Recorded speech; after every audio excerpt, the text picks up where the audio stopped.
चलो स्टार्ट करते हैं, ठीक ना। लास्ट क्लास में हम लोग एडियाबेटिक प्रोसेस का वो वाला जो एक्सप्रेशन था ये निकाल चुके थे हम लोग।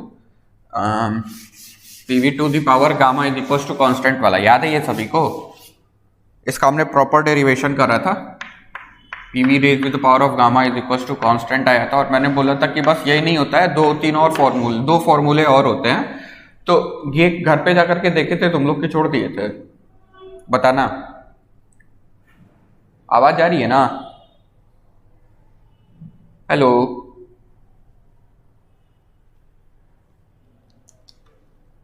जा रही है? चलो बढ़िया है तब। तो ये वाला एक्सप्रेशन हम लोग देख लिए थे। आज की क्लास बहुत इंपॉर्टेंट है, ठीक ना। जैसे कि ध्यान से सुनो, मैंने बताया था कि प्रोसेसेस कई प्रकार के होते हैं और हम लोग प्रोसेस को डिवाइड करे थे, याद है? तो प्रोसेस को जो क्लासिफाई करा गया है, जो उसको बांटा गया है ना, वो 3 प्रकार से बांटा गया है, ठीक ना।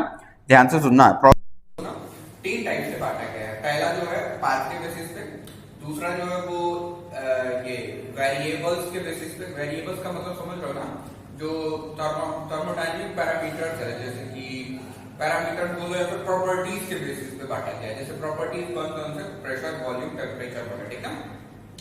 और तीसरा जो क्लासिफिकेशन किया गया है ना, वो इनिशियल और फाइनल स्टेट के बेसिस पे करा गया है। किसके बेसिस पे करा गया है?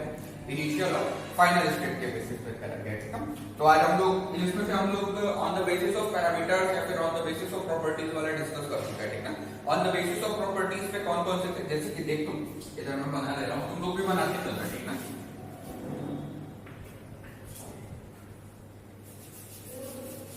देखो यहाँ पे हेडिंग में माना प्रोसेस, और सभी थर्मोडायनेमिक प्रोसेस ही हैं, ठीक ना, कुछ अलग नहीं है। प्रोसेसेस को 3 हिस्सों में बांटा गया है। देखो पहला किसके बेसिस पे बोले? पहला हम लोग बोले पाथ के बेसिस पे, और आज हम लोग ये डिस्कस भी करेंगे, ठीक ना, पाथ के बेसिस पे। दूसरा कौन सा?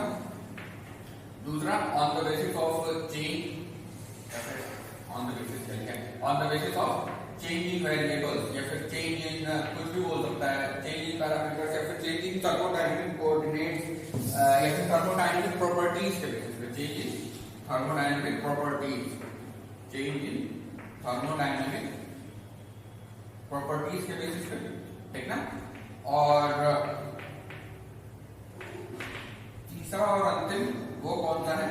इनिशियल और फाइनल स्टेट के बेसिस पे। किसके बेसिस पे? इनिशियल एंड फाइनल स्टेट के बेसिस पे, ठीक ना, on the basis of initial and final state. देखो चेंज थर्मोडायनेमिक प्रॉपर्टीज के बेसिस वाला डिस्कस हम लोग कर चुके हैं। ये आगे चल के ना 5 हिस्सों में बटा था, अगर याद हो तुम लोगों को तो। कौन कौन सा था, कोई बताएगा? क्या हो गया?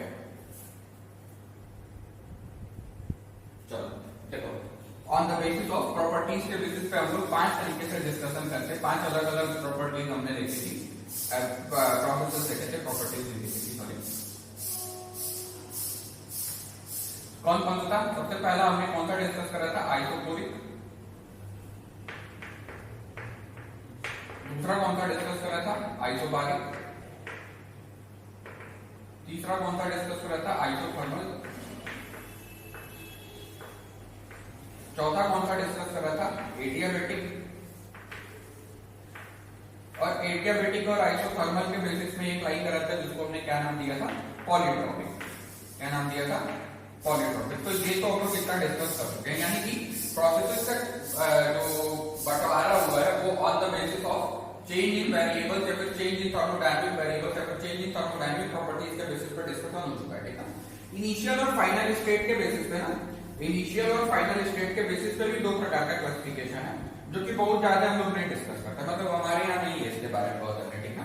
लेकिन ये भी नहीं है हमारे यहाँ, सबसे ज्यादा महत्वपूर्ण पाथ वाला है, ठीक है।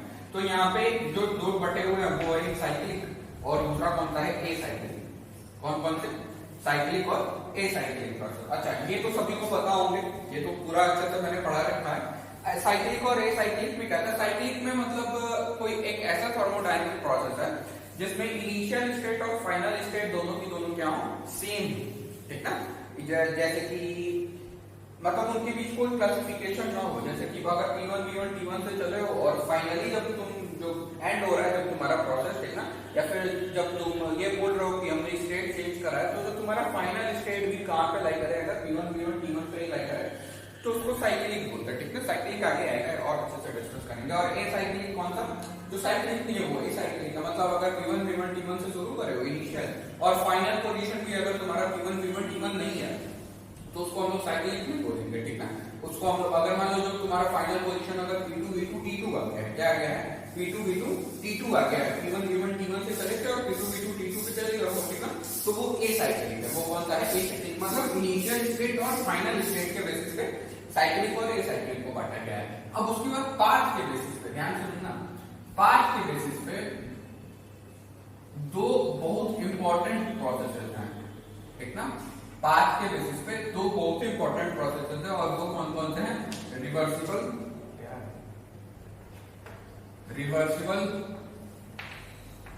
प्रोसेस और इरिवर्सिबल प्रोसेस। कौन सा, इरिवर्सिबल प्रोसेस। अच्छा, ये रिवर्सिबल और इरिवर्सिबल को पढ़ने से पहले एक ऐसा ही मिलता जुलता प्रोसेस है रिवर्सिबल का ही, वो पढ़ना बहुत जरूरी होता है और वो होता है क्वाजी स्टैटिक प्रोसेस। क्या होता है वो, क्वाजी स्टैटिक प्रोसेस। तो इसीलिए कई जगह पे ना, कई जैसे कुछ किताबों में या फिर कुछ तो टीचर्स ऐसा बताते हैं ना कि जब तक पाथ डिफाइंड नहीं है तब तक प्रोसेस के बारे में चर्चा नहीं करेंगे, ठीक ना। जब तक पाथ डिफाइंड नहीं है तब तक हम लोग किसी ऐसा नहीं, पता नहीं क्यों वो लोग ऐसा बोलते हैं, क्योंकि प्रोसेस ये दो में भी तो वाइब्रेशन के बेसिस पे देखा जाता है, लेकिन वो भी डेफिनेशन हम लोगों की सही है। जब रिवर्सिबल और इरिवर्सिबल पढ़ाना रहता है ना, तो टीचर एक बहुत अच्छा स्टेटमेंट बोलता है कि जब तक पाथ डिफाइंड ना हो, ठीक ना, जब तक पाथ डिफाइंड ना हो तब तक कोई प्रोसेस नहीं ऑकर करता है थर्मोडायनामिक्स में, मतलब सही है और पूर्ण रूप से लेकिन सही नहीं हो, ठीक ना। क्योंकि पाथ डिफाइन करने के लिए ना बस रिवर्सिबल प्रोसेसेस रिस्पांसिबल होता है, ठीक ना। रिवर्सिबल प्रोसेसेस में पाथ डिफाइंड होता है, इरिवर्सिबल में पाथ डिफाइंड नहीं होता है, ठीक ना। अभी थोड़ी देर बाद में क्लियर कर दूंगा कि कैसे। हाँ, और दूसरी चीज क्या, इसको पढ़ने से पहले देखो ये वाला जो डिस्कशन कर चुके हो इसका बहुत खास डिस्कशन नहीं करना है। सबसे ज्यादा इंपॉर्टेंट है हमारा पाथ के बेसिस पे प्रोसेसेस का जो क्लासिफिकेशन किया गया है वो। तो इसको पढ़ने से पहले सबसे ज्यादा इंपॉर्टेंट बात कौन सी है, आपको क्वाजी स्टैटिक कंडीशन या फिर क्वाजी स्टैटिक प्रोसेस पता रहना चाहिए। क्या पता रहना चाहिए, क्वाजी स्टैटिक कंडीशन या फिर क्वाजी स्टैटिक प्रोसेस पता रहना चाहिए। यहां तक का स्क्रीनशॉट ले लो तो आगे बढ़े। अच्छा, क्वाजी स्टैटिक प्रोसेस ये सब पढ़ा तो होगा तुम सब,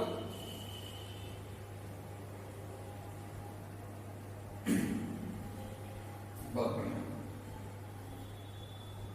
क्वाजी स्टैटिक प्रोसेस ये सब लिख लो, उसके बाद हेडिंग देना है क्वाजी स्टैटिक प्रोसेस, ठीक है। क्वाजी स्टैटिक का मतलब क्या पढ़ा है तुम लोगों ने, कोई भी प्रोसेस होती है बहुत ही स्लो, कोई भी प्रोसेस होती क्या हो, बहुत ही स्लो।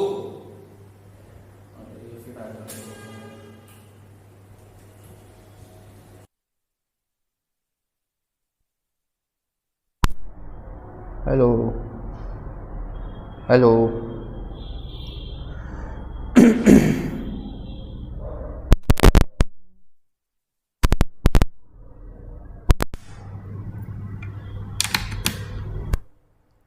हेलो हेलो चल, हाँ, तो हेडिंग है हमारा क्वाजी स्टैटिक प्रोसेस। क्या हेडिंग है, क्वाजी स्टैटिक प्रोसेस। चल, कोई बताएगा क्वाजी स्टैटिक क्या है, पढ़ा तो सभी ने होगा।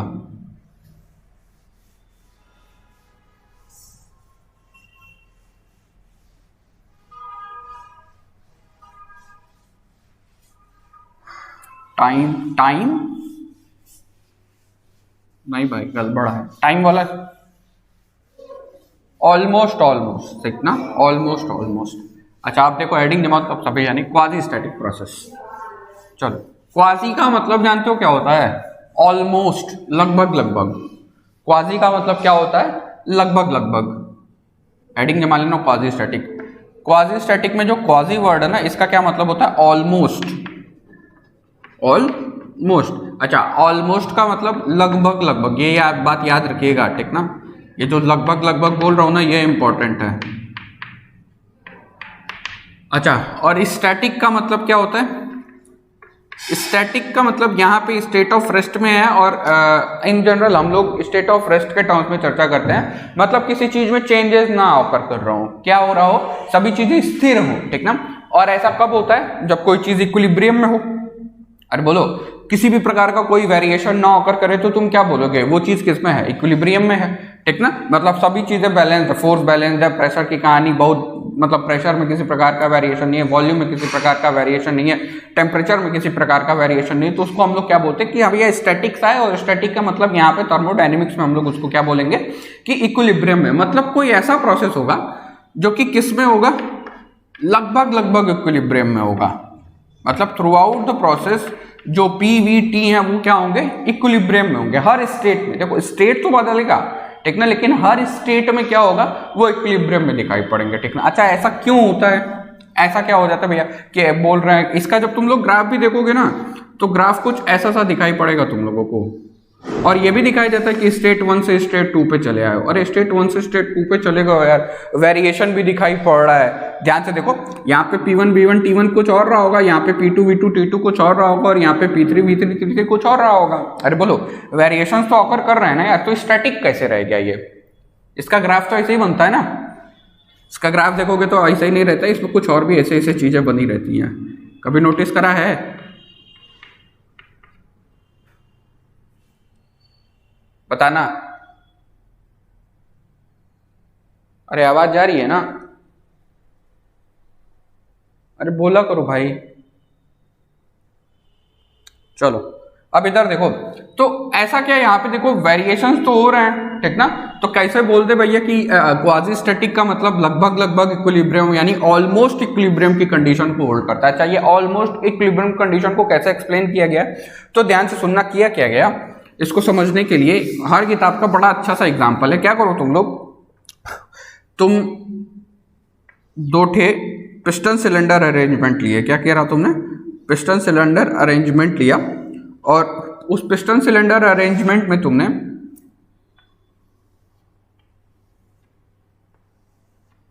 ध्यान से देखना, ये वो वाला स्टेट है या फिर वो वाली पोजीशन है तुम्हारे पिस्टन की जब किसी प्रकार का कोई वेट नहीं रखा गया था इसके ऊपर, ठीक ना। दोनों जगह एकदम बराबर है, ठीक ना, दोनों जगह एकदम समान हाइट पे है। और तुमने क्या करा है, इस पे भी कुछ W अमाउंट का वेट रखा है, ठीक ना, W अमाउंट का क्या करा है, W न्यूटन का कुछ वेट रखा है, और इस पे भी क्या करा, W न्यूटन का ही कुछ वेट रखा है, ठीक ना। इस पे भी क्या करा है, W न्यूटन का ही कुछ वेट रखा है, ठीक ना। अच्छा वेट रख रहा हूं, ठीक ना, mg वाली कहानी। अब इधर देखना, इसमें यहाँ पे गैस भरी पड़ी है, दोनों में सेम गैस है, ठीक ना, जिसको हम लोग सिस्टम बोल रहे हैं। क्या बोल रहे हैं, इसी को अपना सिस्टम बोल रहे हैं। यही मेरा जो गैस भरा पड़ा है, इसी को मैंने क्या माना है, अपना सिस्टम मान रखा है। दोनों जगह पे आइडेंटिकल है, ठीक ना, सारी की सारी चीजें समान है। यहाँ भी गैस है वही वाली सेम टू सेम गैस, और इसको भी मैंने क्या माना है कि यही मेरा, चलिए भैया यही मेरा थर्मोडायनेमिक सिस्टम है, ठीक है। अब करे क्या, ध्यान से सुनना, करे क्या, तुमने ये वाला जो तुम्हारा जो वेट रख रखा था यहाँ पे, ये केस 1 मान लेना, ठीक ना, क्या है, ये तुम्हारा केस 1 है और ये तुम्हारा केस 2 है, ठीक ना। केस 1 में जो तुमने वेट रख रखा था, माना कि वो जो वेट रख रखा था वो W न्यूटन का तो रख रखा था, लेकिन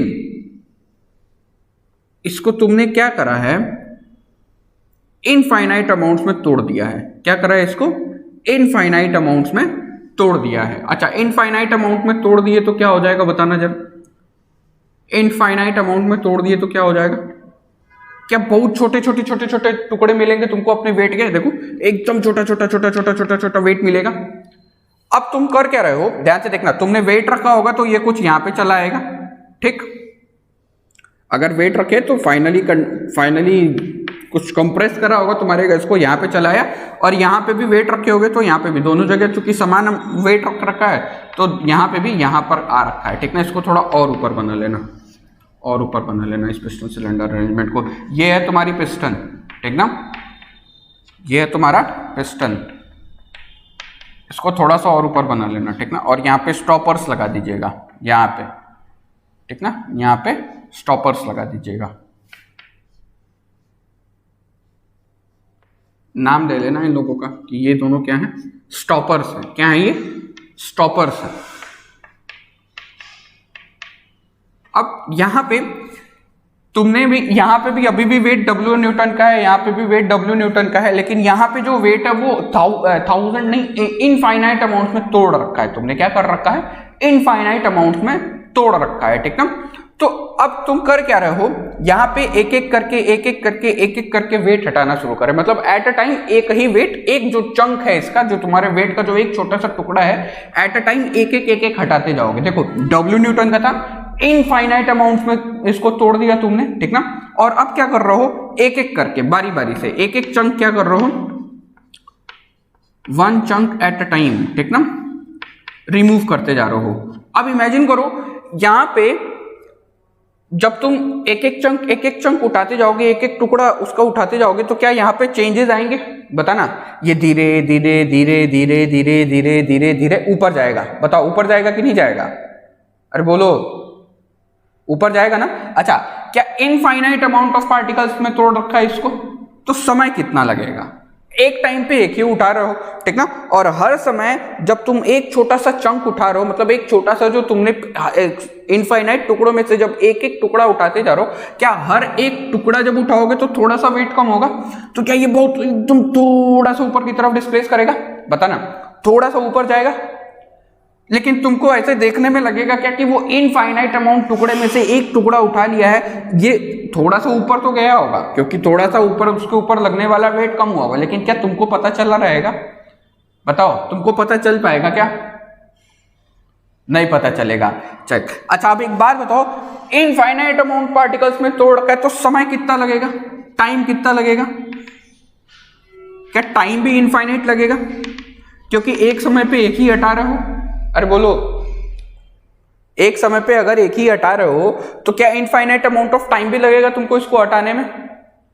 तो यहां से क्या बोला गया कि देखिए भैया, ये जो यहां पे जो तुमने इनफाइनाइट चंक वाला जो सिस्टम पढ़ रहे हो, ये वाला चंक बहुत स्लो है।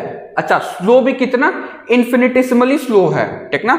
मतलब क्वाजी स्टैटिक में किसको ध्यान दिया गया, देखो क्वाजी की कंडीशन को होल्ड कराने के लिए टाइम बहुत इनफाइनाइट लगा। टाइम इनफाइनाइट लगा मतलब स्लोनेस यहां पे दिखाई पड़े। यहां पे क्या होनी चाहिए, एक्सट्रीम स्लोनेस होनी चाहिए। यहां पे क्या होनी चाहिए, एक्सट्रीम स्लोनेस होनी चाहिए, ठीक ना। और यहां पे ध्यान से देखो, एक एक करके हटाते जा रहे हो तो तुमको कोई असर दिखाई पड़ रहा है क्या, नहीं।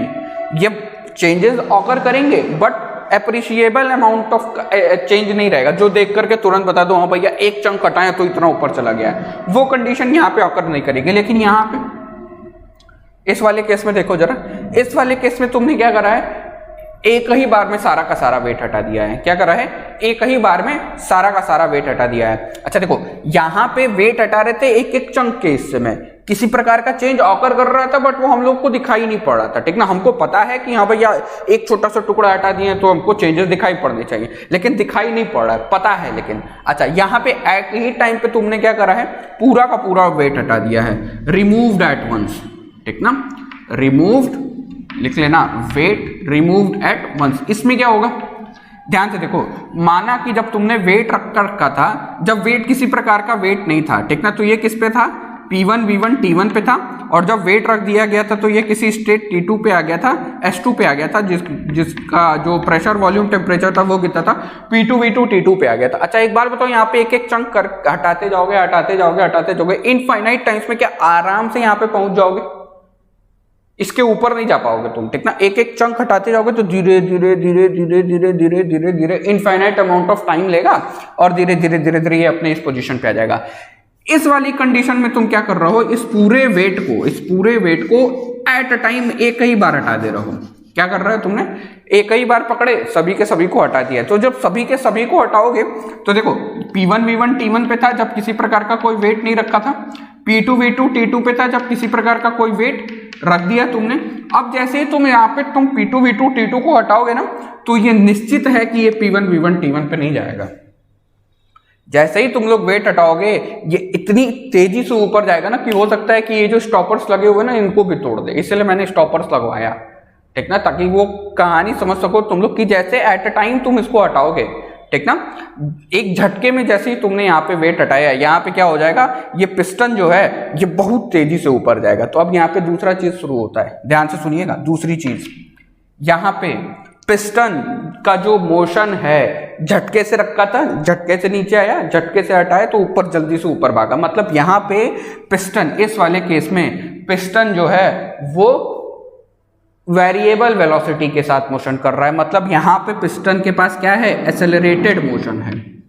यहाँ पे पिस्टन के पास क्या है, एक्सेलरेटेड मोशन है। क्या है भैया, यहाँ पे पिस्टन के पास एक्सेलरेटेड मोशन है। यहाँ पे पिस्टन के पास कांस्टेंट वेलोसिटी के साथ मूव कर रहा है। यहाँ पे कांस्टेंट वेलोसिटी के साथ मेरा पिस्टन मूव कर रहा है और no acceleration of the piston has been observed. ये 2 पॉइंट्स और निकल करके आए, ठीक ना। बताओ, अरे समझ में आ रहा है ना यहां तक? चलो अब यहां पे देखो, इस वाले केस में तुम चंक्स को हटाते जा रहे हो लेकिन चेंजेस नहीं दिखाई पड़ रहे हैं, ठीक ना। चेंजेस हैं तो, लेकिन वो एक एक पीस एक एक समय पे इतना स्लो प्रोसेस है ना, इतना स्लो प्रोसेस है कि यहाँ पे चेंजेस नहीं ऑकर कर रहे। तो यहाँ पे लिखोगे change in state is almost negligible,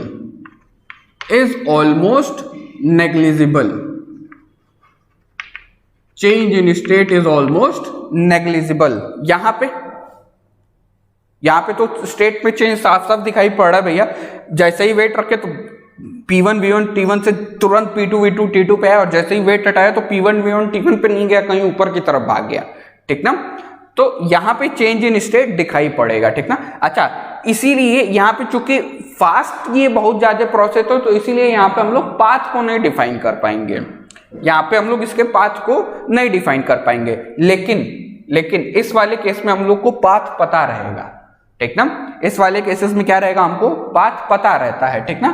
तो इसीलिए यहां पे लिखते हैं पाथ डिफाइंड रहता है। क्वाजी स्टैटिक प्रोसेस में क्या होता है, पाथ डिफाइंड रहता है, ठीक ना। और इसीलिए इसको कहाँ लिख, चलो यहाँ पे बताते हैं। इसीलिए क्वाजी स्टैटिक प्रोसेसेस में तुम लोग देखोगे एक ऐसा सा ग्राफ बनाया जाता है, S1 से S2 दिखाया जाता है, और उसमें ये जो इधर का पूरा नहीं दिख रहा अभी, देखो अब क्या किया गया, और यही जो हर बारी जो स्टेट बदल रहा है ना, उसी स्टेट को एकदम नजदीक दिखाया जाता है। ये जो क्रॉस बनाते हो ना तुम लोग, चूंकि इनफाइनाइट अमाउंट का रहता है ना, तो इसीलिए ये चेंज इन स्टेट को रिप्रेजेंट कर रहा है। किसको रिप्रेजेंट कर रहा है, चेंज इन स्टेट को रिप्रेजेंट कर रहा है। और चूंकि इतना स्लो प्रोसेस है ना कि हम लोग को पता नहीं चल पाता है ये, लेकिन एक अप्रिशिएबल अमाउंट का चेंज होता है, ठीक ना, लेकिन बहुत स्लो होता है। तो इसलिए यहाँ पे हर बारी हम लोग क्या बोलते हैं, क्वाजी स्टैटिक प्रोसेस में हर बारी क्या है, मेरी बॉडी ऑलमोस्ट इक्विलिब्रियम की स्टेट में रहती है, ठीक ना। जैसे कि मैंने जब एक चंक हटाया ना, तो प्रेशर मैंने कम कर दिया, ठीक ना। प्रेशर कम करा तो वॉल्यूम में भी कहीं ना कहीं चेंज आया होगा, ठीक ना। तो वहां पे क्या होता है, वो चेंज ऑकर तो करता है, ठीक ना, लेकिन नेग्लिजिबल अमाउंट का रहता है। इसीलिए इसको क्या नाम दिया गया है, ऑलमोस्ट इक्विलिब्रियम का नाम दिया गया, इसीलिए क्वाजी स्टैटिक नाम दिया गया। इस प्रोसेस को क्या नाम दिया गया है, क्वाजी। हर स्टेट में जो चेंज है वो नेग्लिजिबल, इसीलिए ये लगभग इक्विलिब्रियम रहता है। ये इक्विलिब्रियम में नहीं रहता है एकदम हमेशा इक्विलिब्रियम, मतलब एकदम डिट्टो इक्विलिब्रियम नहीं बोल सकते इसके लिए क्या बोलोगे, लगभग इक्विलिब्रियम में रहता है, ऑलमोस्ट इक्विलिब्रियम में रहता है। और हर बारी जब तुम देखो, यहाँ पे कोई दूसरा स्टेट था, यहाँ पे कुछ और स्टेट था, यहाँ पे कुछ और स्टेट था, यहाँ पे कुछ और स्टेट था, क्योंकि समय बहुत ज्यादा लग रहा है ना, इसलिए कोई चेंजेस ऑकर, मतलब हम लोग उसको रियलाइज नहीं कर पाते, ठीक ना। अच्छा, अब यहाँ पे आता है कि कोई एग्जाम्पल, ठीक ना।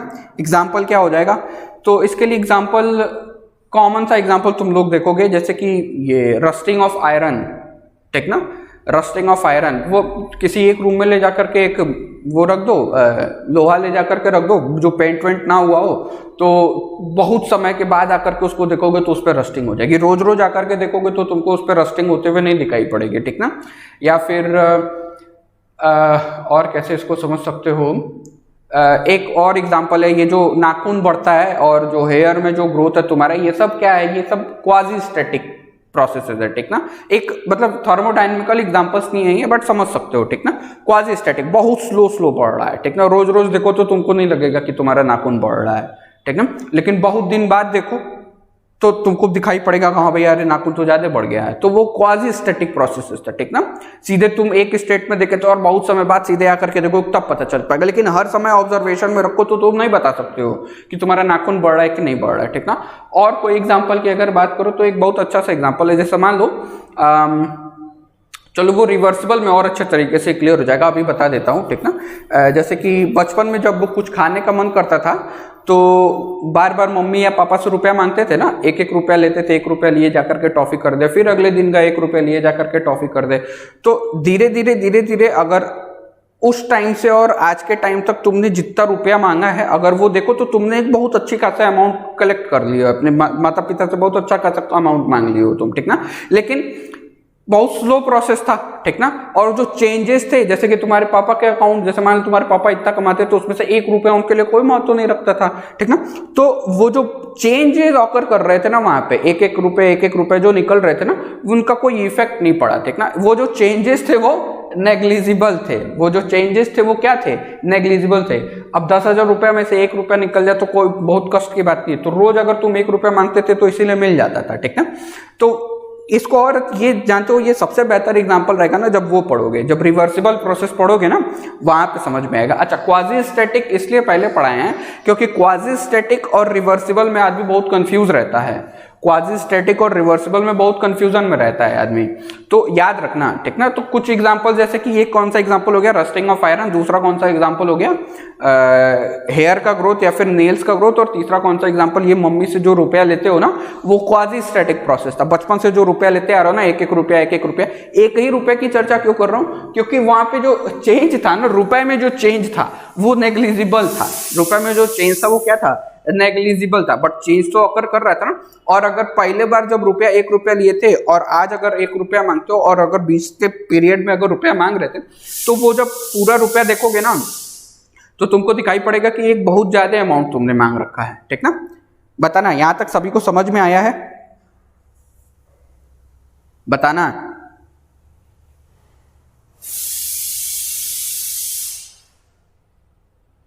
अरे बोलो तो आगे बढ़े।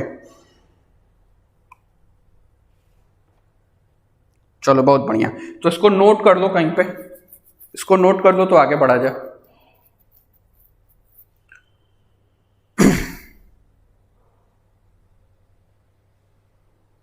हो गया, चलो बहुत बढ़िया। हेडिंग जमाइए, reversible and irreversible processes, reversible and irreversible processes, reversible and irreversible processes, reversible and irreversible processes,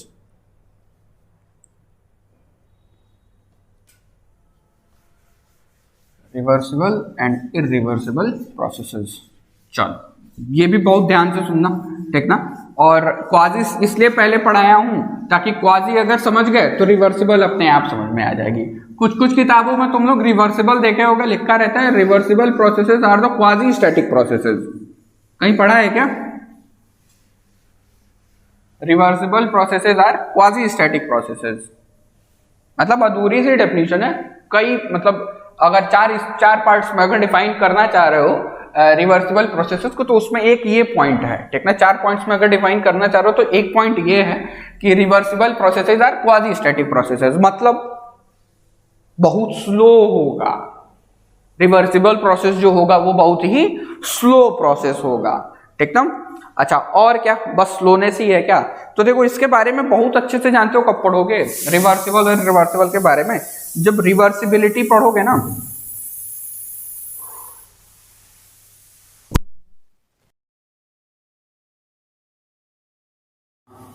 जब रिवर्सिबिलिटी पढ़ोगे ना तुम लोग, तो वहां पे applicable energy, unavailable energy, reversibility, entropy जब पढ़ोगे ना, तब जाकर के रिवर्सिबल और अच्छे तरीके से समझ में आएगा। मतलब डिटेल स्टडीज की यहाँ पे नहीं है, ठीक ना।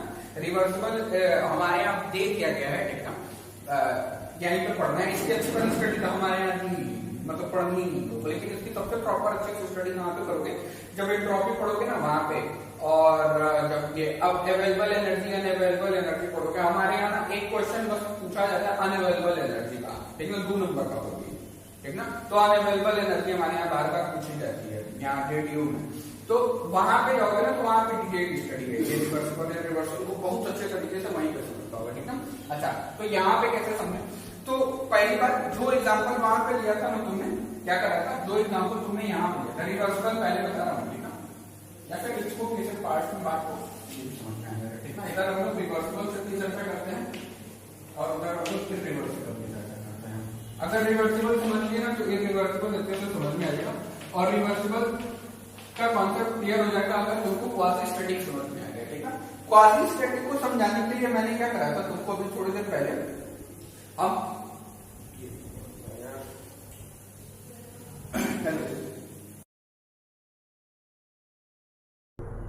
हेलो, चलो, हाँ, रिवर्सिबल इरिवर्सिबल को समझते हैं। और रिवर्सिबल अच्छे तरीके से कब समझ में आएगा तुम लोगों को, जब तुमको क्वाजी की कहानी अच्छे से समझ में। देखो, क्वाजी जब पढ़ रहे थे तो क्वाजी स्टैटिक में क्या करा था मैंने क्वाजी स्टैटिक समझाने के लिए पहले ही क्या करा था, वेट मैंने पहले ही रख रखा था और फिर वेट को तोड़ा था। वेट को क्या करा था, तोड़ा था मैंने, ठीक ना। अच्छा, वेट को तोड़े थे और फिर वहां से हमने एक कंक्लूजन निकाला था कि एक एक करके वेट को हटाएंगे, और किसी P1 V1 T1 से किसी P2 V2 T2 पे गया था तो फिर से वापस P1 V1 T1 पे चले आएंगे, ऐसा समझा था ना। अब की बारी हम लोग करेंगे क्या, पहले चंक में वेट रखो, ठीक ना, क्योंकि ना रिवर्सिबल समझने के लिए ना, रिवर्सिबल की एक कंडीशन तो समझ में आ गई कि क्वाजी होना चाहिए, रिवर्सिबल की एक और कंडीशन है, ठीक ना, वो बहुत इंपॉर्टेंट है, तुम लोग पढ़े भी होंगे।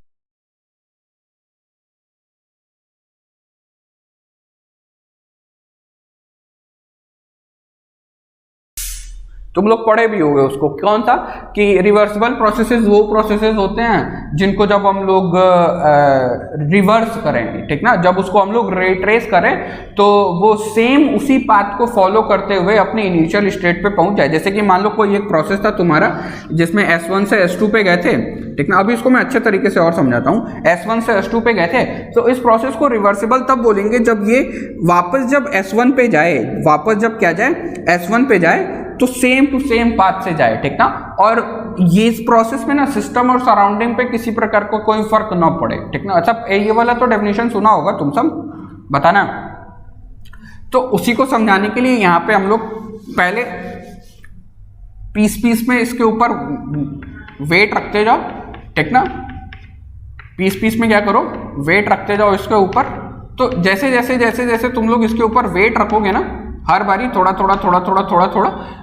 जैसे फिर से वही 50 किलो का वेट था, ठीक ना, और उस वेट को तुमने क्या करा है, इनफाइनाइट अमाउंट में तोड़ दिया है, ठीक। और उन इनफाइनाइट अमाउंट को आप एक एक चंक उठा रहे हो और अपने पिस्टन सिलेंडर जो अरेंजमेंट है उसके ऊपर रखते जा रहे हो, ठीक ना। दूसरी कंडीशन क्या है, यहाँ पे जो पिस्टन सिलेंडर अरेंजमेंट है तुम्हारा, ये फ्रिक्शनलेस है।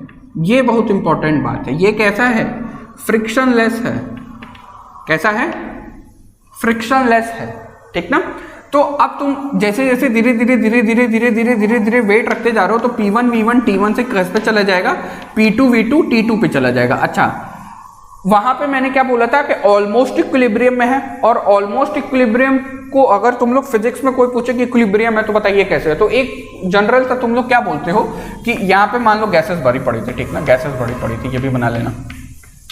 कभी भी कोई तुमसे पूछता है कि इक्विलिब्रियम में, तो सबसे पहला कॉन्सेप्ट क्या दिमाग में आता है, इक्विलिब्रियम में है मतलब क्या रहा होगा, बताना जरा। अगर इक्विलिब्रियम में है तो क्या रहा होगा, फोर्स बैलेंस रहा होगा। क्या बोलोगे कि फोर्सेस बैलेंस्ड हैं। अरे बोलो, फोर्सेस क्या हैं, बैलेंस्ड हैं। या फिर जो पैरामीटर्स हैं, ठीक ना, यहाँ पे जैसे मान लो अब तुम उसके ऊपर से जैसे एक एक चंक रखते जा रहे हो, तो यहाँ पे अगर ये क्वाजी स्टैटिक है और एकदम स्लो प्रोसेस है, मतलब F एक्सटर्नल जो है वो क्या F इंटरनल के लगभग बराबर होगा, बताना। F एक्सटर्नल जो है वो क्या F इंटरनल के बराबर होगा। अरे बोलो। तो अब तुम कर क्या रहे हो, P1 भी ऊपर से जब तुमने एक्सटर्नल फोर्स लगाया, जब तुम एक एक चंक रखते गए, ठीक ना, चंक रखते रखते रखते रखते तुमने कितना चंक रख दिया, 50 kg तक का चंक रख दिया, 50 kg के टुकड़े रख दिए, ठीक ना। तो ये 50 kg के कारण कहां पे चला आया, P2 V2 T2 पे चला आया है। मतलब फोर्सेस हर समय क्या थे, बैलेंस थे, क्योंकि क्वाजी स्टैटिक प्रोसेस बहुत स्लो तरीके से रख रहे थे, बहुत कम मास रख रहे थे, ठीक ना।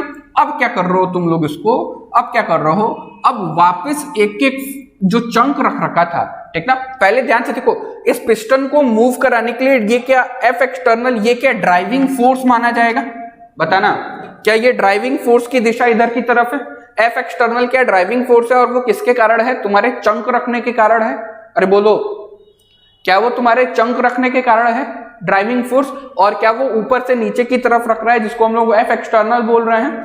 तो ध्यान से सुनिएगा, अब क्या कर रहे हो, P1 V1 T1 से P2 V2 T2 पे आ गए, और अब तुमने क्या करा है, ड्राइविंग फोर्स की दिशा को उल्टा कर दिया है, ड्राइविंग फोर्स की दिशा को क्या कर दिया है, उल्टा कर दिया। अच्छा, उल्टा कैसे कर दिया है, ध्यान से सुनना, तुमने अब एक एक चंक हटाने शुरू कर दिए हैं, जो एक एक टुकड़ा ले रखा था, जो तुमने वेट को इनफाइनाइट अमाउंट्स में तोड़ रखा था, उसके अब एक एक टुकड़े को तुमने हटाना शुरू कर दिया। जैसे ही हटाना शुरू करोगे तो क्या ये फिर से तुम्हारा पिस्टन ऊपर की तरफ जाएगा। हेलो, अभी जा रहा है क्या आवाज,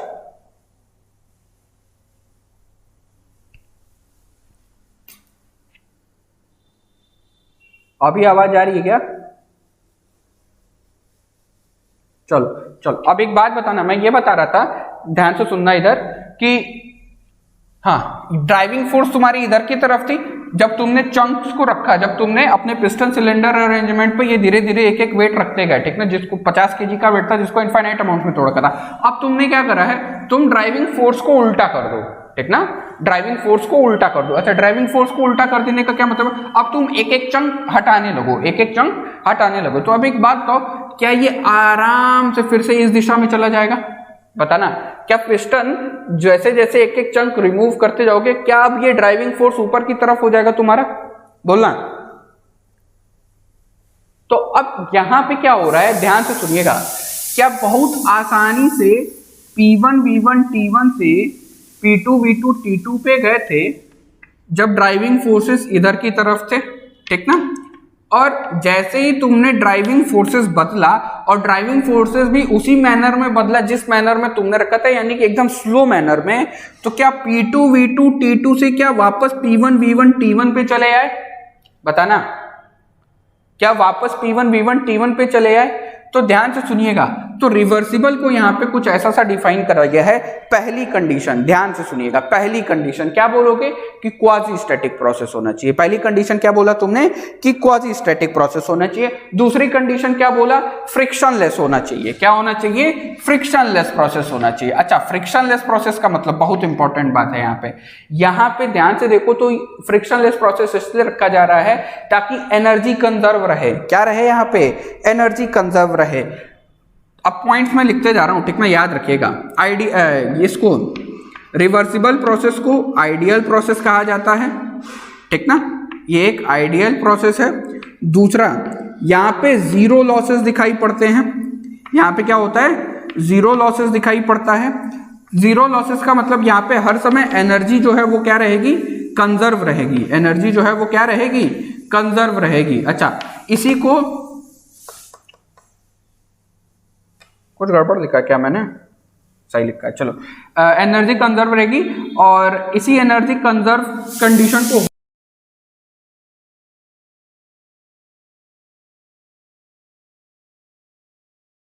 जो तुम्हारा पिस्टन सिलेंडर अरेंजमेंट है, इस पिस्टन सिलेंडर अरेंजमेंट को क्या रखा गया है, फ्रिक्शनलेस रखा गया है। क्या रखा गया है, फ्रिक्शनलेस रखा गया है, ठीक ना। अब ध्यान से सुनो, तो मतलब जो जो कंडीशंस क्वाजी स्टैटिक की थी वो कंडीशंस यहाँ पे लिख सकते हो। हमारे यहाँ पूछा जाता है भाई, 4.5 से 9 नंबर वाले क्वेश्चंस में पूछा जाता है, इसलिए पढ़ा रहा हूँ। ये सारे पॉइंट्स याद रखना, ठीक ना। तो क्वाजी की जितनी डेफिनेशंस बोले थे वो डेफिनेशन यहाँ पे बोलोगे, बस क्या लगा दोगे, फ्रिक्शनलेस की कंडीशन लगा दोगे। किसी भी प्रकार का एनर्जी का लॉस नहीं होना चाहिए। अच्छा, और क्या यहाँ पे बताओगे, और क्या बताओगे, इधर देखो, और क्या बताओगे।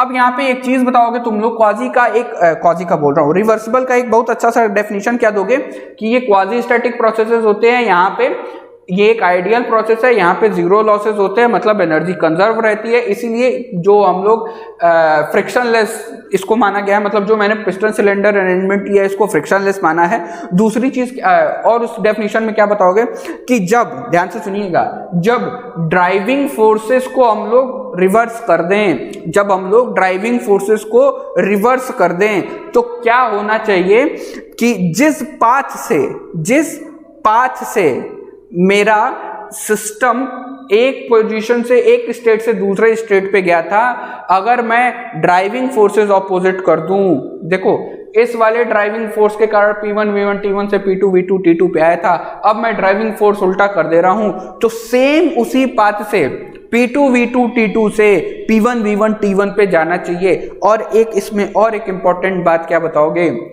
इसमें एक और इंपॉर्टेंट बात बताया जाता है कि ये जो रिवर्स करने पे वापस जब P1 V1 T1 पे पहुंचेगा, ठीक ना, P2 V2 T2 से जब वापस P1 V1 T1 पे पहुंचेगा तो यहां पे सिस्टम और सराउंडिंग में कोई भी असर नहीं पड़ना चाहिए, सिस्टम और सराउंडिंग पे कोई भी असर नहीं पड़ना चाहिए, मतलब चेंजेस ऑकर करे हैं, ध्यान से देखना ग्राफ पे, इसको समझने की कोशिश करो। मान लो कुछ ऐसा सा बनाते हैं, चेंजेस ऑकर करे हैं, ठीक ना, और स्टेट 1 से स्टेट 2 गो और स्टेट 2 से वापस स्टेट 1 पे अगर जा रहे हो, ठीक ना, तो सिस्टम और सराउंडिंग को, या फिर ऐसा बोलो यूनिवर्स को ये नहीं पता लगना चाहिए, यूनिवर्स को ये नहीं पता लगना चाहिए कि हाँ भैया यहाँ पे स्टेट चेंज हुआ था, ठीक ना। अगर S1 से S2 पे गो और फिर वापस अगर S2 से S1 पे आ रहे हो और अगर सेम पाथ को फॉलो करते हुए आ रहे हो और अगर यूनिवर्स को ये चेंजेस के बारे में कोई पता नहीं चल पाता है, ठीक ना, यानी कि तुमने किसी प्रकार का कोई एविडेंस ही नहीं छोड़ा, ठीक ना, जब वापस रिटर्न गए तो तुमने कोई एविडेंस ही नहीं छोड़ा है कि हाँ भैया स्टेट चेंज हुआ था। ध्यान से देखो, फाइनली क्या S1 पे ही पहुंचोगे तभी रिवर्सिबल को डिफाइन कर पाओगे, तो किसी प्रकार का कोई एविडेंस नहीं रहना चाहिए कि हाँ स्टेट चेंज हुआ था, ठीक ना। जब तुम ड्राइविंग फोर्सेस रिवर्स करे और अगर same to same path follow करते हुए यहाँ पे चले आए तो किसी प्रकार का कोई एविडेंस नहीं बचना चाहिए कि मतलब यूनिवर्स को ये पता चल पाए या फिर सिस्टम और सराउंडिंग को ये पता चल पाए कि चेंज ऑकर करा था, ठीक ना। तो ऐसे प्रोसेसेस को हम लोग क्या बोलेंगे, रिवर्सिबल प्रोसेसेस बोलेंगे। अच्छा, एक और पॉइंट क्या कि यहाँ पे पाथ डिफाइंड होता है, ध्यान से देखो, क्या क्वाजी स्टैटिक में पाथ डिफाइंड था, तो यहाँ पे भी पाथ डिफाइंड होता है, और इसीलिए रिवर्सिबल प्रोसेसेस में, ठीक ना, कुछ भी अभी ऐसे छोड़ दे, ठीक ना, या फिर बना लो ये डायग्राम है, ठीक ना, इसीलिए चूंकि पाथ डिफाइंड होता है इसीलिए रिवर्सिबल प्रोसेसेस को ना सॉलिड लाइन से रिप्रेजेंट करा जाता है। किससे रिप्रेजेंट करा जाता है, एक सॉलिड लाइन से रिप्रेजेंट करा जाता है। बताओ यहां तक की बात समझ में आई, बताना, यहां तक की बात समझ में आई सभी को, ठीक ना।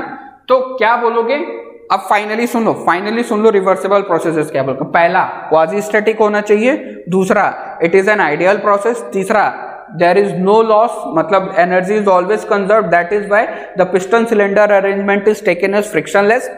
चौथा कि यहाँ पे पाथ डिफाइंड होता है। पांचवा, अगर हम लोग ड्राइविंग फोर्सेस को अपोजिट कर दें, रिवर्स कर दें, ठीक ना, तो S2 से एग्जैक्टली S1 पे पहुंचेंगे हम लोग, पहुंचना चाहिए सेम पाथ को फॉलो करते हुए और एग्जैक्टली यहाँ पे कॉन्साइड होना चाहिए। और अंतिम पॉइंट क्या कि किसी प्रकार का कोई एविडेंस नहीं बचना चाहिए कि सिस्टम और सराउंडिंग को पता चल पाए कि स्टेट चेंज हुआ था, ठीक ना, स्टेट चेंज हुआ था। तो ऐसे प्रोसेसेस को तुम लोग क्या बोलोगे, ऐसे प्रोसेसेस को बोलोगे कि these processes are reversible processes, ठीक ना। अब आते हैं इररिवर्सिबल। अभी इसका मैंने मैथमेटिकल फंडा बचा हुआ, अभी तो थ्योरेटिकल फंडा चल रहा है इसका, ठीक ना, अभी मैथमेटिकल हिस्सा बचा हुआ है इसका। आप ध्यान से देखो, इररिवर्सिबल देखो, इररिवर्सिबल में क्या करोगे, अरे जो वहां पे चंक रख रहे थे यहाँ पे चंक नहीं रखोगे, यहाँ पे क्या रखोगे, सीधे वेट रख दो, ठीक ना। वही पिस्टन सिलेंडर अरेंजमेंट, एकदम same to same piston cylinder arrangement है, ठीक ना। और तुमने क्या करा है, चंक्स ना रख करके तुमने सीधे 50 kg का वेट ही रख दिया है, तो ये धड़ाम से यहां पे आएगा, मतलब it is not a slow process. पहला क्या, पहला इसमें स्टेटमेंट क्या दोगे कि ये भैया रियल लाइफ एग्जांपल है, ये क्या है, रियल लाइफ प्रोसेस है, ठीक ना, रियल लाइफ प्रोसेस है। दूसरा क्या बोलोगे, लॉस ऑफ एनर्जी दिखाई पड़ती है, ठीक ना, तो no energy conservation, no energy conservation लिखना नहीं सही रहेगा वैसे, चलो ठीक है, मतलब यहाँ पे लॉसेस होंगे, ठीक ना, या फिर नो एनर्जी कंजर्वेशन की जगह पे लिखो नो जीरो लॉस, ठीक ना, नो जीरो लॉस, ठीक ना, यहाँ पे क्या था, जीरो लॉसेस था, यहाँ पे नो जीरो लॉसेस, ठीक ना, ये ज्यादा अच्छा है। और क्या बताओगे इसमें कि ये एक स्लो प्रोसेस नहीं है, नॉट बहुत फास्ट भी नहीं है, ये जरूरी नहीं है कि इरिवर्सिबल है तो बहुत फास्ट होगा, इट इज नॉट नेसेसरी, ठीक ना, इट इज नॉट नेसेसरी, तो इसीलिए लिखोगे not very slow process, slow हो सकता है बहुत स्लो नहीं हो सकता sorry, not very slow process. अच्छा, ग्राफ पे डिफाइंड है, मतलब इसका जो पाथ है वो डिफाइंड नहीं है, पाथ नॉट डिफाइंड, और चूंकि इसका पाथ डिफाइंड नहीं है इसीलिए इसको डॉटेड लाइन से रिप्रेजेंट करते हैं, ठीक ना, रिप्रेजेंटेड बाय डॉटेड लाइंस, ठीक ना, डॉटेड लाइंस। अच्छा, ग्राफ पे अब देखो इसको कैसे समझोगे, इसमें क्या होता है, ये देखो ड्राइविंग फोर्स तुम्हारा इधर की तरफ था, एफ एक्सटर्नल, ठीक, अब ड्राइविंग फोर्सेस को तुमने अगर रिवर्स करा, यानी कि क्या एकदम सडनली इसको हटा दोगे, ड्राइविंग फोर्स को तुम अपोजिट कर दोगे, ये क्या था, ड्राइविंग फोर्स था और ये रिवर्स था, ठीक ना, तो हमारे ड्राइविंग फोर्स को रिवर्स कर दिया गया है। उधर का दिख रहा है क्या सभी को, उधर का दिख रहा है क्या, बताना। चलो, तो तुमने क्या करा है, यहां पे क्या बोलोगे, जब हम लोग ड्राइविंग फोर्सेस को रिवर्स कर देंगे, तो ड्राइविंग फोर्सेस को रिवर्स कर दोगे तो यहां पे एग्जैक्टली कोइंसाइड नहीं करता है, ठीक ना, डज नॉट, ये जब प्रोसेस को रिवर्स कर दोगे तुम लोग, ड्राइविंग फोर्सेस को रिवर्स कर दोगे तो does not coincide with S1। यहां पे क्या था, S2 से S1 पे जाकर के कोइंसाइड कर रहा था, यहां पे S2 से S1 पे कोइंसाइड नहीं करता है और सेम पाथ फॉलो नहीं करता है वापस जाने में, ठीक ना, यहां पे क्या था, S2 से S1 जा रहे थे, सेम पाथ फॉलो कर रहा था, ये S2 से S1 पे जा भी सकता है लेकिन हो सकता है कि पाथ बदल दे और या फिर एग्जैक्टली कोइंसाइड ही ना करे, यानी कि ध्यान से देखिएगा इसको, ये तुम्हारा S1 था, ठीक ना, S1 से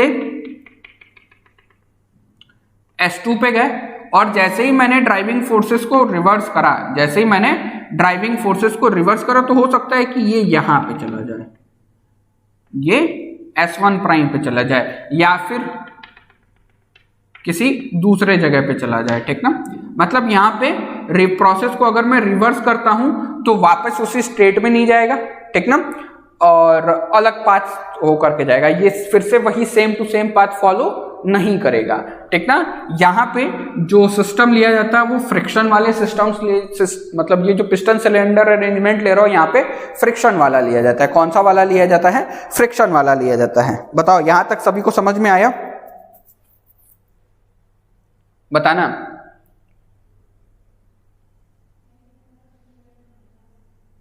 अच्छा, अब यहां पे क्या टाइम जो लग रहा था, चूंकि क्वाजी पहले ही बता चुका हूं तो क्वाजी में टाइम इनफाइनाइट लग रहा था, यहां पे ये चूंकि क्वाजी नहीं है तो यहां पे फाइनाइट टाइम लेगा, ये फाइनाइट टाइम लेगा ये, ठीक ना। एक स्टेट से दूसरे स्टेट में जाने पे ये फाइनाइट टाइम लेगा, वहां पे क्या इनफाइनाइट टाइम लग रहा था, बताना। यहां पे फाइनाइट टाइम लेगा। तो अब ये तो हो गया भैया थ्योरेटिकल हिस्सा, ये क्या हो गया, ये तो हो गया थ्योरेटिकल हिस्सा। अब यहाँ पे क्वेश्चंस बनते हैं और क्वेश्चन बनता है मैथमेटिक्स के बेसिस पे, इसीलिए मैंने पहले ही तुम लोग को एक छोटा सा यहाँ पे हिंट दिया रखा है, पहले ही मैंने इसको इंट्रोड्यूस करा दिया है। एफ एक्सटर्नल और एफ इंटरनल की कहानी, एफ एक्सटर्नल और एफ इंटरनल की कहानी, ठीक ना। अच्छा, अब यहाँ पे एफ इंटरनल बोल लो या फिर चूंकि फोर्सेस के टर्म्स में चर्चा नहीं करते हो, क्या प्रेशर के टर्म्स में ज्यादा अच्छे तरीके से चर्चा करा गया, तो मान लिया कि पी एक्सटर्नल और पी इंटरनल की कहानी, ठीक ना।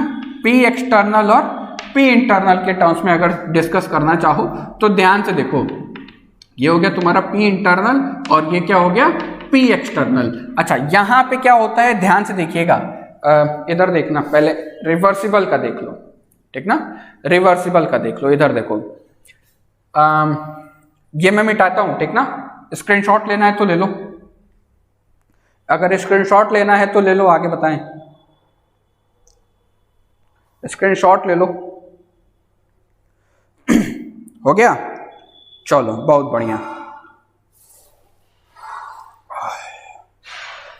चलिए अब देखिए यहाँ पे मैथमेटिकली इसको समझने की कोशिश करते हैं। यहाँ पे क्या होगा, ध्यान से देखना, रिवर्सिबल प्रोसेसेस में, ठीक ना, एफ एक्सटर्नल या फिर पी एक्सटर्नल जो होता है, ये पी इंटरनल के लगभग बराबर होता है, और अगर इक्वल टू बराबर करके लिख रहे हो तो प्लस माइनस डीपी के बराबर होता है। और ये डीपी जो है, ये डीपी क्या रिप्रेजेंट कर रहा है कि ये बहुत छोटा है, ठीक ना, ये बहुत छोटा है, ठीक ना। क्योंकि यहाँ पे क्या बहुत छोटे छोटे चंक्स रखते जा रहे थे, बताना, और इतना छोटा चंक रख रहे थे कि वो स्टेट में कोई चेंज आए उसके बारे में कोई वो बहुत अप्रिशिएबल ज्ञान दे ही नहीं रहा था। अरे बताना, मतलब वहां पे स्टेट चेंज को याद रखो, यहाँ पे देखो हल्का हल्का दिख भी रखा है, चेंजेस, स्टेट चेंज को हमने ऑलमोस्ट नेग्लिजिबल मान लिया था, तो लेकिन एक छोटा सा तो चेंज आ रहा था ना, इसीलिए तो एकदम डिट्टो, एकदम नहीं बोल रहे हो कि इक्विलिब्रियम, ऑलमोस्ट इक्विलिब्रियम वर्ड का यूज किया जा रहा था। किसका यूज किया जा रहा था? ऑलमोस्ट इक्विलिब्रियम वर्ड का यूज किया जा रहा था। तो अब ध्यान से देखना, यहाँ पे मैथमेटिकली कैसे रिप्रेजेंट करा जाता है, P external is equal to P internal plus minus dP. ये P क्या है? प्रेशर है। P क्या है? प्रेशर है। यहां पे ध्यान से देखिएगा, यहां पे अब इधर देखना, इधर अब आओ इस वाले केस में, इररिवर्सिबल के केस में, यहां पे देखो, यहां पे क्या बोलेंगे, P external is equal to P internal plus minus delta P, मतलब यहां पे कुछ अप्रिशिएबल अमाउंट ऑफ चेंजेस होंगे, appreciable amount of changes occur करेंगे। अब वापस आइए रिवर्सिबल में। अब रिवर्सिबल में देखो, चूंकि ये बहुत छोटा है, ठीक ना, क्या है ये? बहुत छोटा है, तो इसीलिए इसी को क्या मान लेते हैं कि P एक्सटर्नल जो है वही इक्वल टू है P इंटरनल के, और अंदर क्या है तुम्हारे, गैस भरी पड़ी है, तो इसी को बोलते हैं P गैस के, ठीक ना। और वहां पे देखना, वहां पे क्या P एक्सटर्नल और P इंटरनल बराबर है क्या? नहीं, यहाँ पे अप्रिशिएबल अमाउंट ऑफ चेंज है तुम्हारे प्रेशर में, तो यहाँ पे बोलोगे P external is not is equal to P internal, P external is not is equal to P internal, P external is not is equal to P internal, ठीक ना। अब ध्यान से देखो, यहाँ पे और क्वेश्चन है। अच्छा एग्जाम्पल, इसका तो एग्जाम्पल दे दिया मैंने, ठीक ना। अच्छा अब यहाँ पे देखो अच्छा पहले मैथमेटिकली समझ लो तब एग्जांपल्स देता हूं, ठीक ना, मैथमेटिकली पहले समझ लो तब एग्जांपल देता हूं। अब यहां पे देखो, क्या ये वाली बात सभी को समझ में आ रही है? बताना। यहां पे P एक्सटर्नल लगभग बराबर है P इंटरनल के, लेकिन in the case of reversible process P external is not equal to P internal. बताओ सभी लोग एग्री कर रहे हो इस बात से? अरे बोलो, अरे किसी को कुछ पूछना है तो पूछो, अगर नहीं समझ में आ रहा तो पूछो, बताना, आगे बढ़े।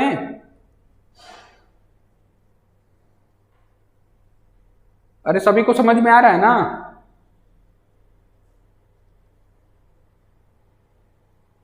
बोलो जी, रिप्लाई करा करो यार, मजा नहीं आता ऐसे पढ़ाने में। चलो बहुत बढ़िया। अरे लड़का लोग में से भी कोई बोल दो। चलो इधर देखो, चलो अब इधर देखो, यहां पे अब एक क्वेश्चन है, ठीक ना, एक क्वेश्चन है तुम लोगों का कि in which of the following cases, मतलब रिवर्सिबल और इररिवर्सिबल में किस केस में P एक्सटर्नल जो है वो कांस्टेंट रहेगा, P एक्सटर्नल जो है वो कांस्टेंट रहेगा। ध्यान से सुनिएगा, यहाँ पे कंफ्यूज करने के लिए एक बात ऐड की जाती है कि कीप इन माइंड कि रिवर्सिबल प्रोसेसेस में वेलोसिटी कांस्टेंट रहता है, एक्सेलरेशन नहीं होता है, किसी प्रकार का एक्सेलरेटेड मोशन नहीं होता है, ठीक ना। v कांस्टेंट रहता है। तो अब आपसे क्वेश्चन पूछा जाता है कि किस केस में रिवर्सिबल और इरिवर्सिबल में से वो कौन सा वाला केस है इन दोनों में से जिसमें p एक्सटर्नल या फिर f एक्सटर्नल जो होता है वो कांस्टेंट रहता है। बताओ किस में होगा, रिवर्सिबल में होगा कि इरिवर्सिबल में होगा? रिवर्सिबल में होगा कि इरिवर्सिबल में होगा, बताना। रिवर्सिबल में होगा। अच्छा, और कोई? रिवर्सिबल में कांस्टेंट होगा। अच्छा चलो, और कोई बताना। इरिवर्सिबल में कांस्टेंट होगा। चलो, और कोई? चलो, इरिवर्सिबल भी एक मिला इसको। और कोई? अच्छा, कांस्टेंट होगा भी कि नहीं होगा ये तो बताओ, कि दोनों में ही, ऐसा नहीं ना कि दोनों में ही कांस्टेंट ना रहे, ऐसा भी हो सकता है क्या?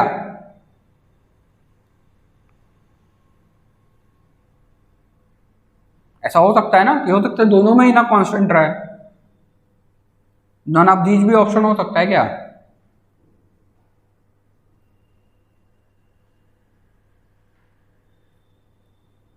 अच्छा, चलो चलो चलो चलो चलो चलो, देखो मैं बताता हूं। यहाँ पे जो P एक्सटर्नल की चर्चा की जा रही है, जो F एक्सटर्नल की चर्चा की जा रही है ना, ये तुम्हारे ऊपर डिपेंडेंट है कि कितना लगा रहे हो और कितना नहीं लगा रहे हो। एक बात बताना, अब यहाँ पे समझना, इसीलिए कंफ्यूज करने के अपना ऑडियो ऑफ कर दो। कोई किसी का ऑडियो ऑन है, माइक ऑफ करो जरा। चलो, अब इधर ध्यान से देखो। P एक्सटर्नल यहाँ पे वो कंफ्यूज करने के लिए बस बोला जाता है कि ध्यान रखिएगा कि रिवर्सिबल में वेलोसिटी कांस्टेंट रहती है और किसी प्रकार का एक्सेलरेटेड मोशन नहीं होता है। उससे हमको कुछ लेना देना नहीं है, उस कॉन्सेप्ट से यहाँ पे कुछ लेना देना नहीं है। ठीक है, क्यों कुछ नहीं लेना देना है? ध्यान से देखो, P एक्सटर्नल या F एक्सटर्नल की जो चर्चा की जा रही है, क्या ये मेरे ऊपर है कि मैं अपने पिस्टन सिलेंडर अरेंजमेंट पे कितना मास रख रहा हूं या फिर कैसे रख रहा हूं? अब रिवर्सिबल प्रोसेसेस में बताना, क्या हर बारी थोड़ा थोड़ा थोड़ा थोड़ा चेंज डालने के लिए क्या हर बारी F एक्सटर्नल या P एक्सटर्नल में हमको थोड़ा सा ऐड करना पड़ रहा था या फिर थोड़ा सा माइनस करना पड़ रहा था? बताना। क्या रिवर्सिबल प्रोसेसेस में क्या हर बारी P एक्सटर्नल में चेंजेस लाने के लिए, F एक्सटर्नल में चेंजेस लाने के लिए क्या मैं हर बारी छोटे छोटे छोटे छोटे चंक्स को रख रहा था? अरे बोलो।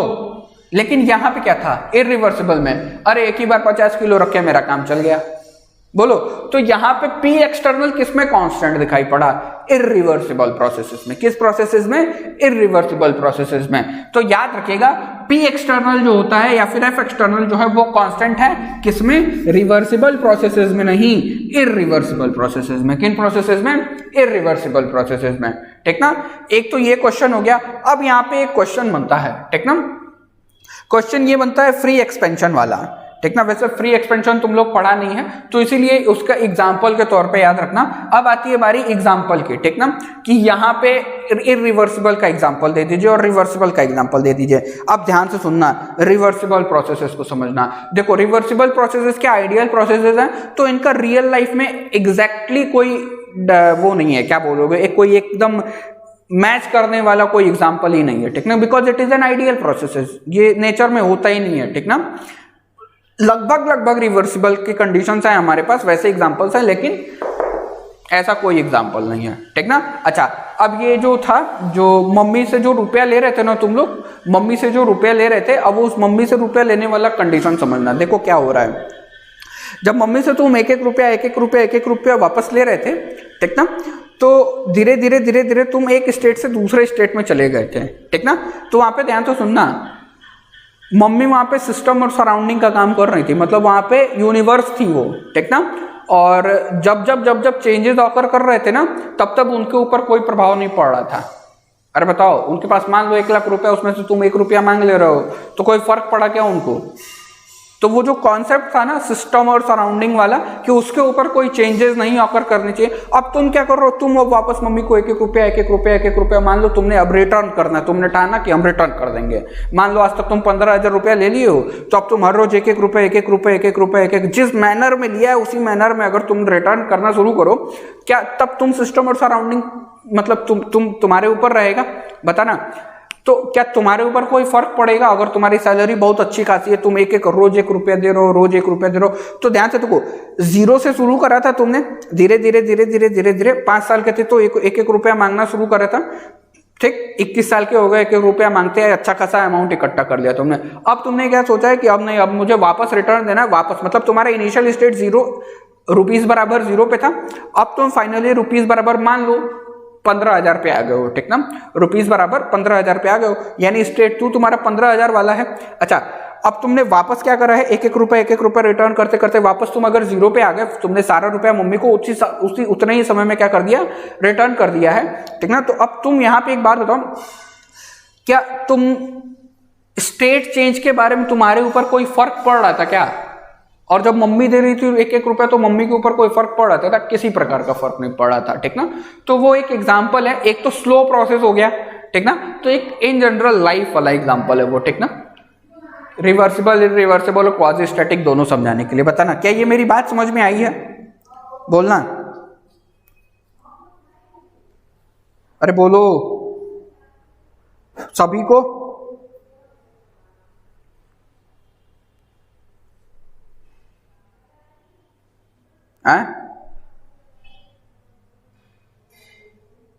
ये नहीं समझ में आया है? जय गधा, एक बात बता क्या, अच्छा ऑडियो ऑफ करो, माइक ऑफ करो अपना तुम लोग। चलो यहाँ पे ध्यान से देखो, पी एक्सटर्नल क्यों इसमें नहीं कांस्टेंट हो उसमें कांस्टेंट। एक बात बताओ, क्या यहाँ पे हर बारी एक स्टेट से दूसरे स्टेट में जाने के लिए क्या तुमको हर बारी पी एक्सटर्नल में थोड़ा सा अमाउंट बढ़ाना पड़ रहा था? मानो कि पहले तुमने कितना लगाया, अगर फोर्स के टर्म्स में चल, माना कि तुमने पहले कितना न्यूटन फोर्स लगाया, 0.1 न्यूटन फोर्स लगाया है। अबे तो एक बार बताओ, 0.1 न्यूटन फोर्स लगाओ तो तुरंत P2 V2 T2 पे नहीं ना आ गए हो?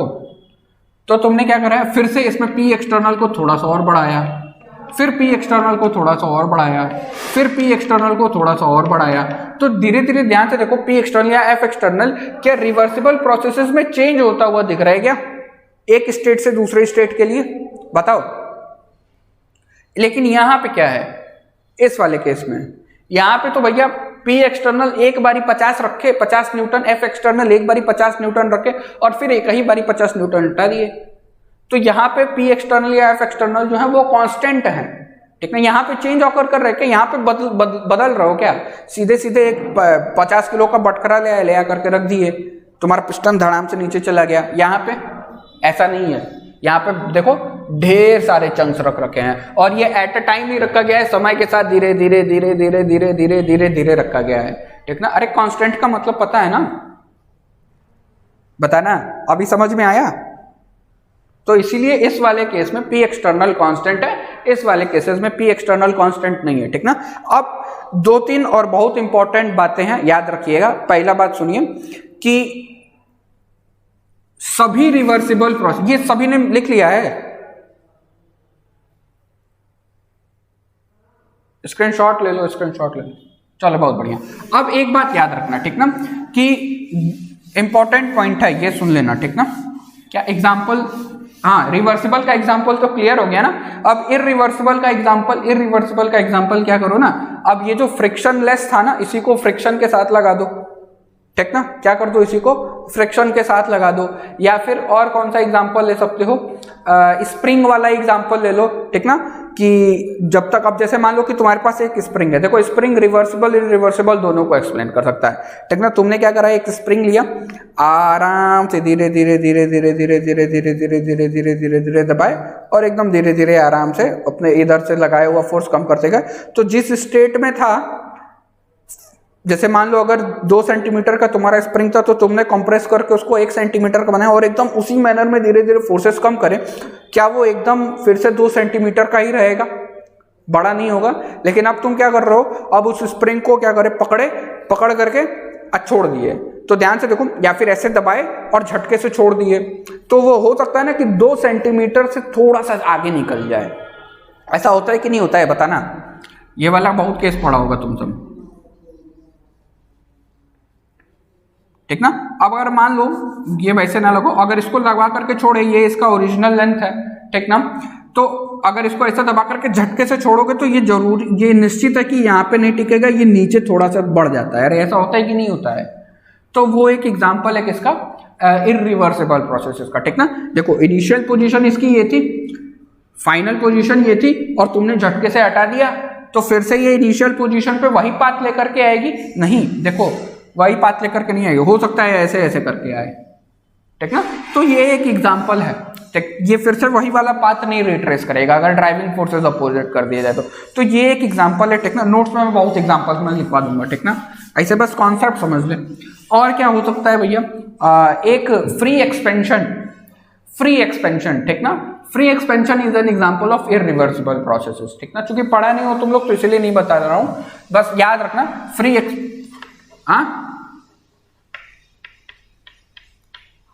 नहीं, उसको थर्मोडायनेमिकली कैसे एक्सप्लेन करेंगे ये बताओ, जिसको थर्मोडायनेमिकली एक्सप्लेन किया जा सके, ठीक ना। चलो यहाँ पे देखो फ्री एक्सपेंशन का मतलब जैसे कि मान लो गैस में जो तुम्हारा जो सिलेंडर में जो गैस भरी पड़ी है ना, अगर उसको तुम लोग निकाल दो, ठीक ना, क्या करे, जो उसका नोजल लगा उस नोजल को दबा दो तुम लोग, तो वो गैस तो बाहर आ जाएगी, फिर उस गैस को अंदर डाल पाओगे क्या, नहीं डाल पाओगे। दूसरी चीज, free expansion very fast process है। ये कैसा प्रोसेस है, it is a very fast process. जैसे कि बलून फूला हुआ है, तुमने बलून में क्या कर दिया है, एक कांटी मार दी, ठीक ना, तो तुरंत फूट जाएगा।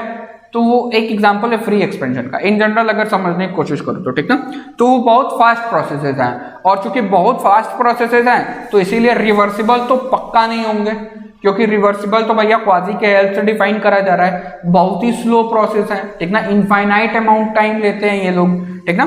तो फ्री एक्सपेंशन याद रखिएगा, free expansion is an example of irreversible process, ठीक ना। अच्छा, अब इरिवर्सिबल को और अच्छे तरीके से समझने के लिए एक दो एग्जांपल्स और है मेरे पास। जैसे कि मान लो कि जैसे कि मान लो तुम्हारे पास आइस है, ठीक ना, ये सभी किताबों में मिल जाएगा वैसे तुम लोग को, अगर किताब की रीडिंग लगाओगे तो तुम्हारे पास क्या है, आइस क्यूब है, या फिर पहले मान लो पानी है, ठीक ना, पानी है और 30 डिग्री सेल्सियस पे है, तुमने माना, ठीक ना, और इसको क्या कर रहा है तुमने, रेफ्रिजरेटर में डाल दिया। क्या कर रहा है इसमें, इसको रेफ्रिजरेटर में डाल दिया तुम लोग, तो ये किस में बदल जाएगा, आइस में बदल जाएगा, ठीक ना। तो ध्यान से देखिए, बदलाव आया, ठीक ना। अच्छा, ये बदलाव कैसे आया, जब इसको रेफ्रिजरेटर में डालोगे ना, तो माने कि इसके अंदर से, अच्छा आइस कब बनती है, जब पानी के अंदर से हीट निकाल ली जाए। आइस कब का फॉर्मेशन कब होता है, जब पानी के अंदर से हीट निकाल ली जाए। तो मैंने माना कि इसके अंदर से कुछ 30 जूल या फिर कुछ भी मान ले 35 जूल का क्या हुआ, इसके अंदर से हीट निकला, इसके अंदर से 35 जूल का हीट निकला, और ये कितने पे चलाया, 0 डिग्री सेल्सियस पे चलाया। अच्छा, 35 जूल का हीट निकालने में एक बात बताओ, क्या कुछ काम करा होगा तुम्हारा रेफ्रिजरेटर, बताओ, उसके ऊपर जो उसके पीछे जो कंप्रेसर लगा होता है वो कुछ कार्य किया होगा। मैंने माना कि वो कितना कार्य करा, 10 जूल का कार्य करा, उसने कितने का कार्य करा, 10 जूल का कार्य करा। तो अब तुम क्या कर रहे हो, देखो स्टेट 1 से किसी स्टेट 2 में गए, ठीक ना, यहाँ पे स्टेट मतलब उस वाले से मत समझ लेना, फेज वाले से, मैं एक समझाने के लिए एग्जांपल बता रहा हूँ, ठीक ना।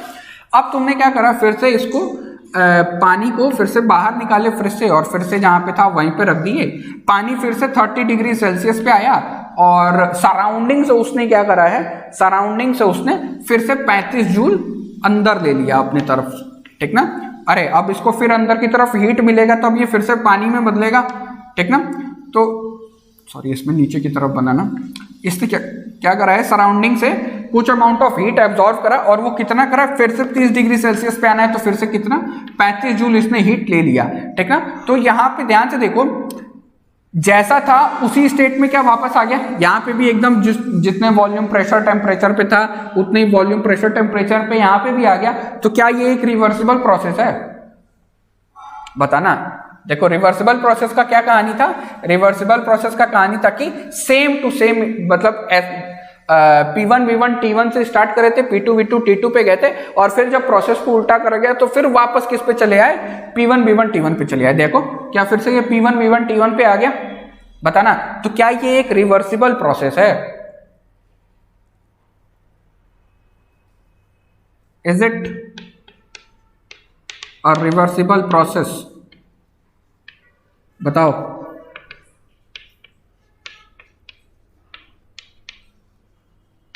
अरे बोला करो यार, क्वेश्चन है ये, नहीं, ठीक ना, ये रिवर्सिबल प्रोसेस नहीं है।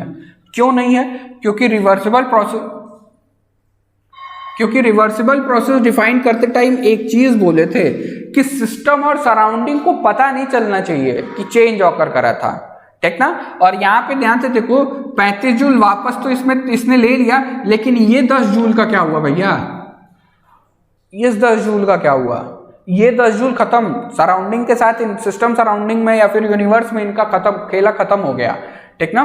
तो इसीलिए ये एक रिवर्सिबल प्रोसेस नहीं है। तो रिवर्सिबल प्रोसेस डिफाइन करते टाइम ये वाली बात बहुत ध्यान में रखिएगा कि यूनिवर्स को किसी प्रकार का कोई हिंट नहीं लगना चाहिए, कोई ज्ञान नहीं पता रहना चाहिए कि हाँ भैया चेंज ऑकर करा था। क्या यहाँ पे ये 10 जूल बता देगा कि सिस्टम और सिस्टम सराउंडिंग में ये 10 जूल चेंजेस ऑकर कराएगा? क्या सिस्टम सराउंडिंग पे ये असर डालेगा? तो इसीलिए ये 10 जूल ना तुम्हारे रेफ्रिजरेटर द्वारा किया गया कार्य है, ठीक ना। देखो ये 35 जूल हीट बाहर निकला, ठीक ना, 35 जूल हीट बाहर निकला तो ये 0 डिग्री सेल्सियस पे आ गया, ठीक। एक एग्जांपल था ये कि माने कि 35 जूल हीट लगा उसको, अगर उसके अंदर से 35 जूल हीट निकाल ली जाएगी तो वो आइस बन जाएगा, ठीक ना। तो अब तुमने क्या करा है, 35 जूल हीट निकालने के लिए रेफ्रिजरेटर ने काम भी तो करा, बताओ। ऐसा थोड़े तक कि रेफ्रिजरेटर में बस रख दिया, स्विच ऑफ कर दिए तो वो बर्फ बन जाएगा, ऐसा तो होता नहीं है। रेफ्रिजरेटर भी तो काम करता है।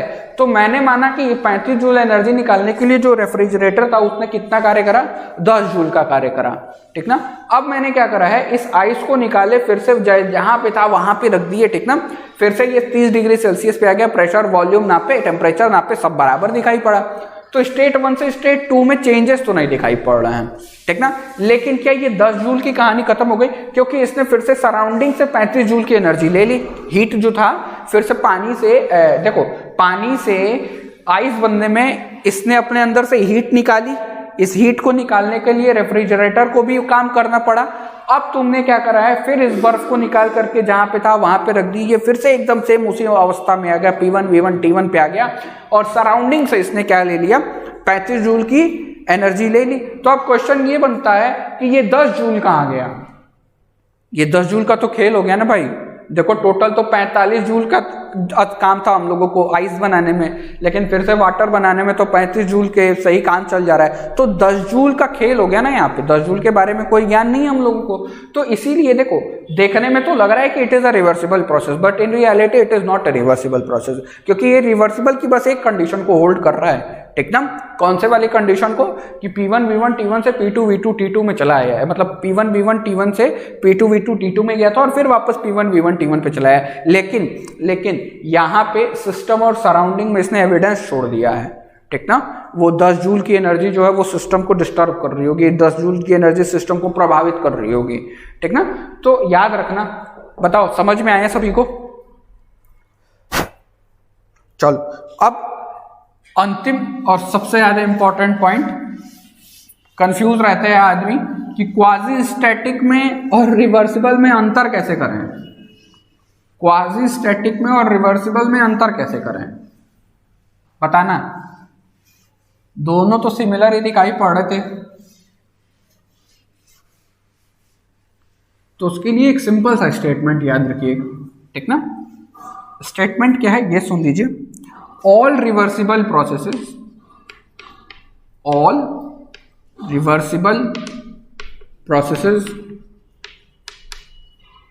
are quasi-static,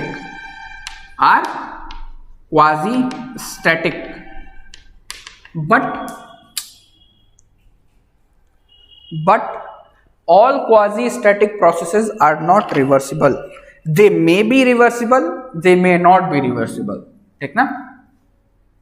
But all quasi-static processes are not all quasi-static processes need not to be reversible. Need not to be reversible. Need not to be reversible. ठीक ना। देखो सभी रिवर्सिबल प्रोसेसेस के क्वाजी की कंडीशंस को होल्ड कर रहे थे। क्वाजी की कंडीशन एक ही तो थी भैया, एक्सट्रीम स्लोनेस। बताना, क्वाजी की एक ही तो कंडीशन थी, क्या? एक्सट्रीम स्लोनेस, ठीक ना। तो सभी रिवर्सिबल प्रोसेसेस तो क्वाजी होंगे, लेकिन सभी क्वाजी रिवर्सिबल नहीं होंगे। क्योंकि ध्यान से देखना, क्वाजी में क्वाजी में एक ही कंडीशन इंपॉर्टेंट थी और वो थी slowness, extreme slowness, infinitesimally small time, ठीक ना, स्मॉल टाइम बोल रहा मतलब इन्फिनिटेसिमल टाइम लगना चाहिए, बहुत ज्यादा टाइम लगना चाहिए, ठीक है, इनफाइनाइट टाइम लगना चाहिए। और रिवर्सिबल में दो कंडीशंस थी, कंडीशंस तो कई हैं लेकिन दो ही से हमारा काम चल जाएगा। एक तो एक्सट्रीम स्लोनेस इसमें भी चाहिए थी, ठीक, साथ ही साथ इसमें एक बहुत इंपॉर्टेंट चीज था, वो था जीरो लॉस, नो फ्रिक्शन, याद है, नो फ्रिक्शन। अब यहाँ पे क्वाजी स्टैटिक में हमारा जो पिस्टन सिलेंडर अरेंजमेंट है वो फ्रिक्शन वाला भी हो सकता है और फ्रिक्शन लेस भी हो सकता है। क्वाजी की कंडीशन में मेरा जो पिस्टन सिलेंडर अरेंजमेंट है वो फ्रिक्शन लेस भी हो सकता है और विद फ्रिक्शन भी हो सकता है। अरे बोलो, हो सकता है कि नहीं हो सकता है? एकदम हो सकता है। तो क्वाजी स्टैटिक प्रोसेस यानी कि अगर कोई फ्रिक्शनलेस पिस्टन सिलेंडर अरेंजमेंट है, क्या है, कोई फ्रिक्शनलेस पिस्टन सिलेंडर अरेंजमेंट है, then it will be a, और अगर वो एक्सट्रीम स्लोनेस को परफॉर्म कर रहा है, उसको रिप्रेजेंट कर रहा है, then that quasi static process will be a reversible process, ठीक ना। तो क्वाजी, तो इसीलिए बोला क्या है, all reversible processes are quasi static but all quasi static processes need not to be reversible, they may be reversible, they may not be reversible, ठीक ना। ये बात याद रखना। बोलो, बताओ, सभी को समझ में आया? चलो अब एक अंतिम और आज का लास्ट टॉपिक, वो भी पॉइंट है, ये भी याद रखना कि no process in the universe, फिर वर्ल्ड लिखो भाई, यूनिवर्स के बारे में ज्ञान है हमको, in the world is reversible, ठीक ना। कोई भी प्रोसेस इस धरती पे रिवर्सिबल नहीं है, ठीक ना। हम लोग परफेक्टली रिवर्सिबल की चर्चा नहीं कर सकते, ठीक ना, नियर रिवर्सिबल की चर्चा कर सकते हैं। बताओ, सभी को समझ में आया?